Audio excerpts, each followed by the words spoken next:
This video is not intended to encourage or glorify any kind of drug use. The sole purpose of these videos is to educate you on the dangers of what these substances can do to you. Please do not do any of the acts mentioned in this video. I repeat, do not do any of the acts mentioned in this video.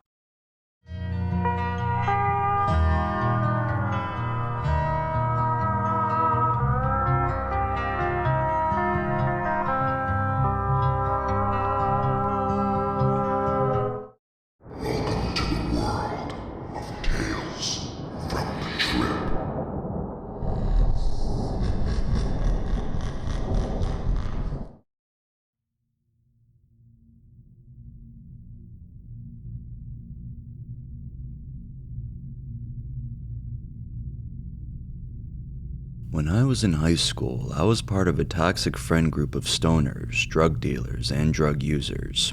I used to skip class more than I'd like to admit so that I could have smoking sessions and get high on various drugs.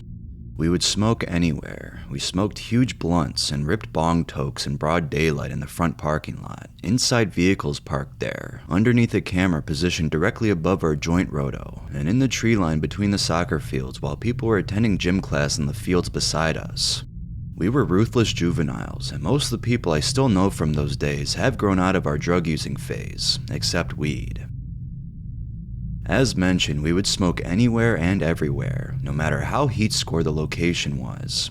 However, sometimes we would want to smoke in peace, and our favorite, most sentimental spot to smoke was in the forest, in a place we called the Ravine. We were not the ones who named this place. It was a tradition passed on from 3 generations of people who attended the high school before us and used it as a smoke spot.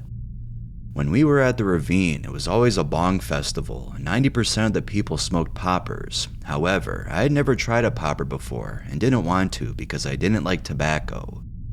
During this era, concentrated 50mg nicotine salt vapes such as Juuls had not yet been popularized, and everyone would use box mods with vape juice containing 3 to 12 milligrams of nicotine potency, including myself. The Ravine was often packed with 30 or more people, but my circle of friends were the regulars, and therefore we were the ones who got there before everyone, and this meant we had chairs to sit in and protection within our clique. The days when the Ravine was packed were usually during celebrations like April 20th, otherwise known as 420.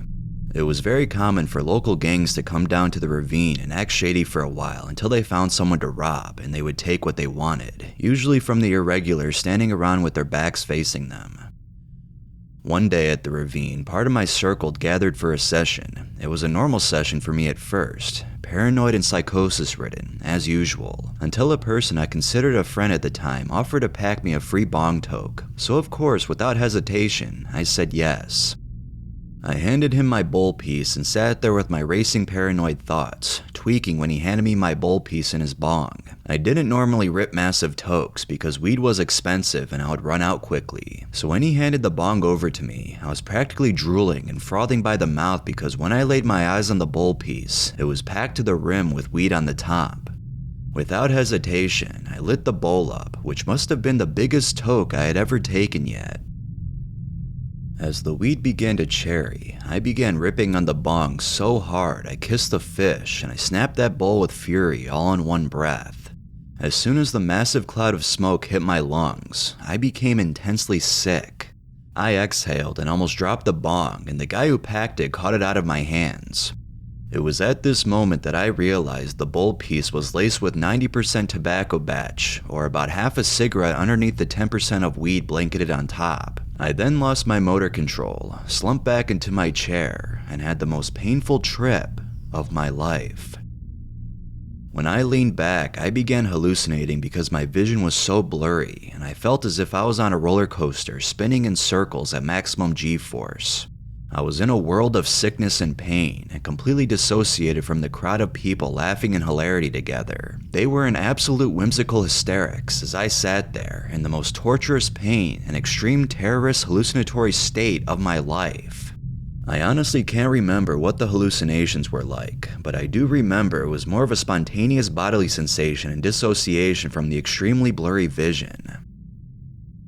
Eventually, everyone began to pack up their things, and the guy who packed the tokes said to me, "Come on, it's time to go." He then reached his arm out to me, grabbed my hand, and lifted me up out of the chair and onto my feet. My response was only one word: "No," and I let go of his hand and became completely ataxic and tumbled back into my chair and began violently puking and dry heaving. They waited for me for 10 minutes so I can gain my composure, and after I was finished puking and was able to stand up, they all left me behind, alone to deal with it myself. I could not stand for the life of me, but I managed to make it step by step, holding on to things and trying to keep my balance, but continually collapsed in the soggy dirt.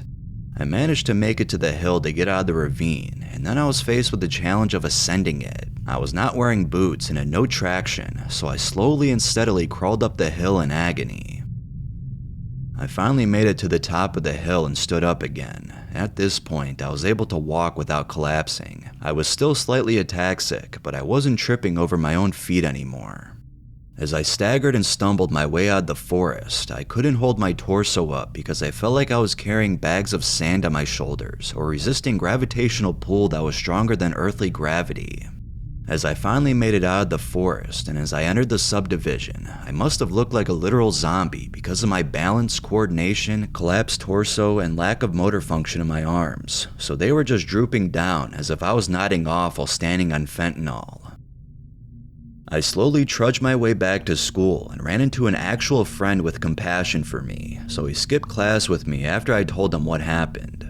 When I walked with him, I began to regain my motor function and could walk in a slightly drunken manner. I finally made the endeavor of my lifetime all the way to the hockey arena across the road from school. I was so nauseous and baked that I had to sit down after walking what felt like a marathon. So when we got to the empty arena, we went into the bleachers and sat down on a couch that was up 2 flights of stairs. After sitting down for a while, I regained my balance and posture, but sat there with extreme nausea. For about 20 minutes we talked until all of a sudden I had the urge to puke. I managed to hold it in as I ran down the stairs until I opened the door to the public bathroom.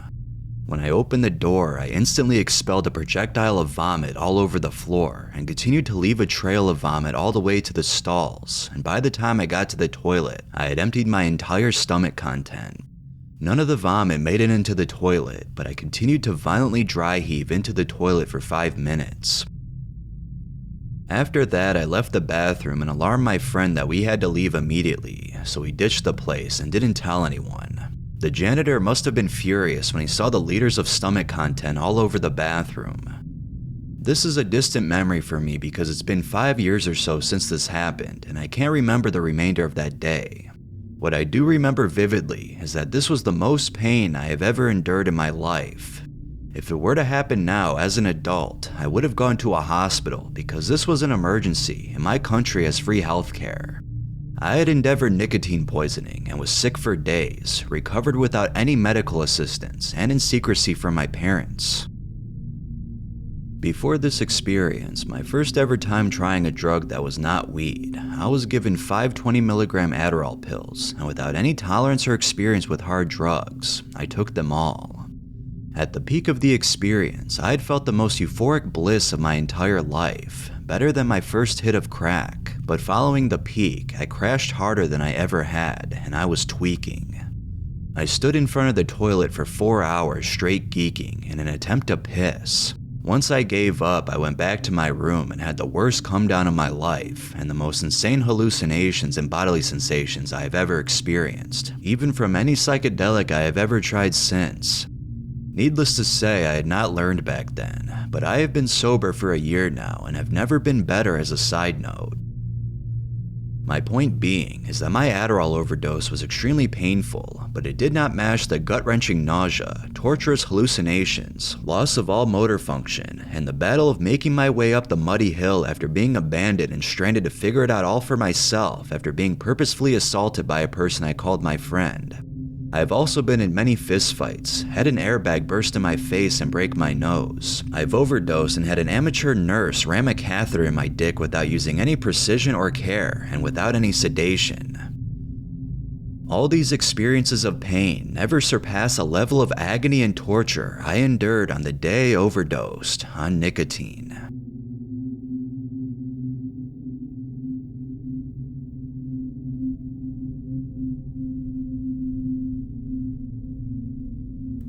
One time I was weedless, but craving a toke.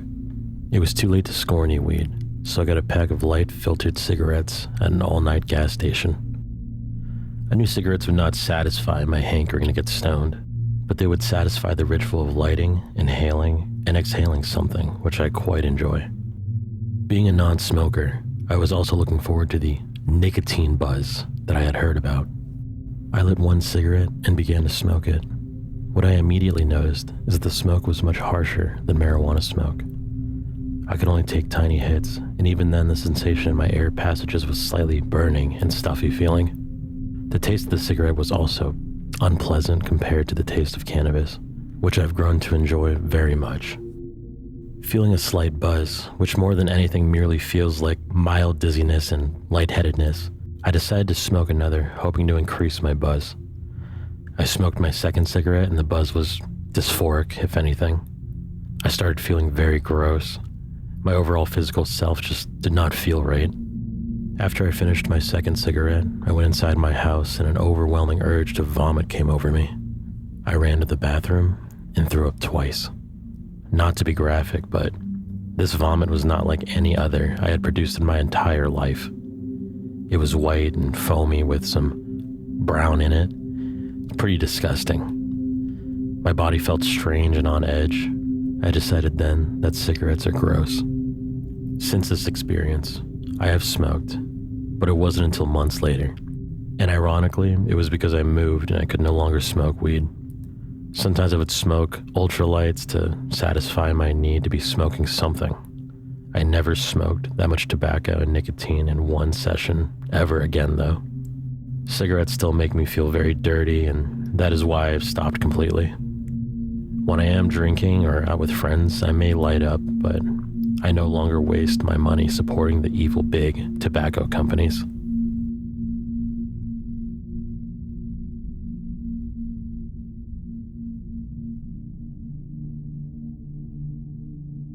I never thought I would become truly addicted to cigarettes. I started around 1998 whilst in high school.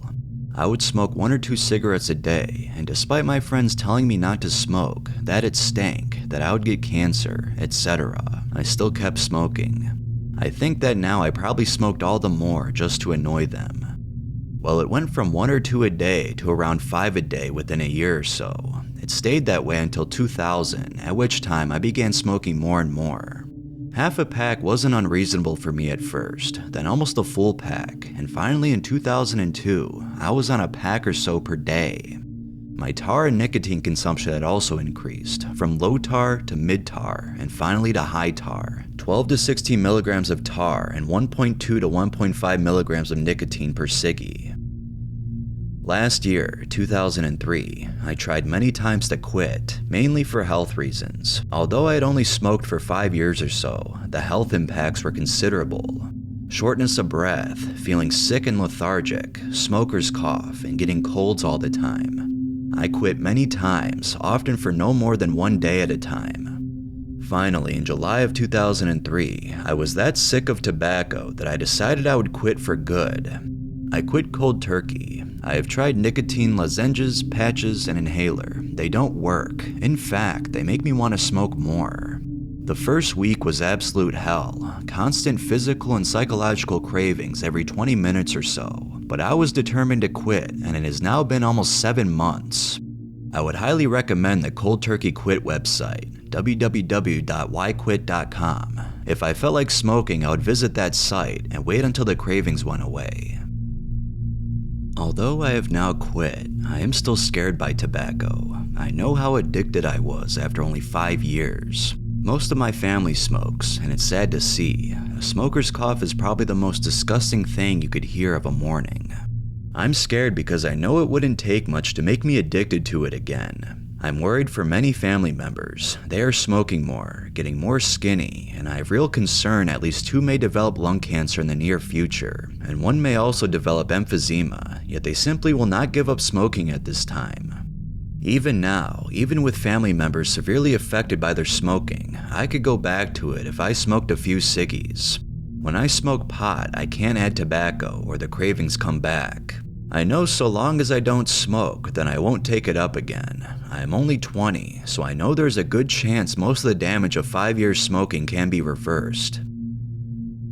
This might seem like some health department warning story, but trust me, it's not. I never believed tobacco was addictive, and didn't until I could not go a few hours without smoking. Keep smoking or take it up, and within a few years, you will see this happen to yourself. Live long, stay healthy. Tobacco will steal your life, your money, and your future if you give it half a chance.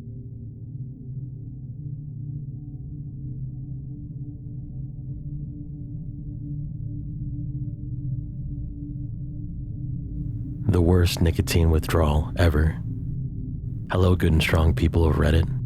I'm a 19-year-old college student who went through and is still going through, I think, the worst thing I've ever experienced in my life. I was a heavy nicotine addict. I don't smoke cigarettes, but I was heavy on gum and vape. One day I decided to quit cold turkey, but I did not think the withdrawal would be this bad. It was horrible. For the first 3 months, I went through the worst depression and anxiety ever. It was so bad that I couldn't physically get out of bed. Constant thoughts of suicide. The anxiety made me breathless 24/7, and I must have sweated a full lake worth of water. My brain was on fire. I could not hold my head up. With that much stress, I instantly developed Meniere's disease, which I've never heard as a symptom of quitting. The Meniere's was so bad that I couldn't walk straight. My mouth started deteriorating and my tongue looked like the dry desert. I had really bad neck pain and muscle aches and migraines that lasted weeks at a time. The withdrawal was so bad that I became unable to even realize the fact that this was happening because of nicotine withdrawal. My brain wasn't able to process what was happening. I was genuinely convinced I was dying. I quit college and moved back to my country so I can die with my family. It was that bad. About 3 months later, I kind of regained consciousness, then realized I had a horrible nicotine withdrawal.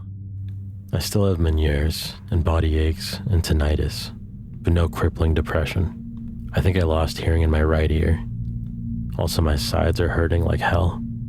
Oh, and I got a complete physical. There's nothing wrong with me. That got me thinking, did all that really happen because of nicotine? It's so hard to believe that. Did any of the Redditors here go through the same thing? Can someone sympathize?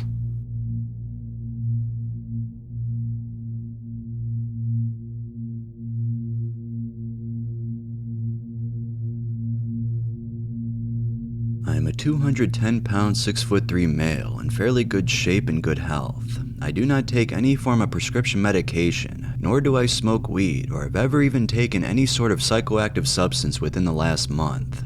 While I do not routinely take any form of drug, I've dabbled in enough, but in everything I have done, cigars have always held a special place in my heart, until unfortunately now. So here's the setup. I am going to college in less than a week, and this was my last day off before I'd have to start packing and stuff, so I figured I would relax the best way I knew how, with a good cigar. Bad choice. So I go and visit my favorite cigar shop down the road, and after a friendly conversation with the really cool owner of said store, I selected a beauty.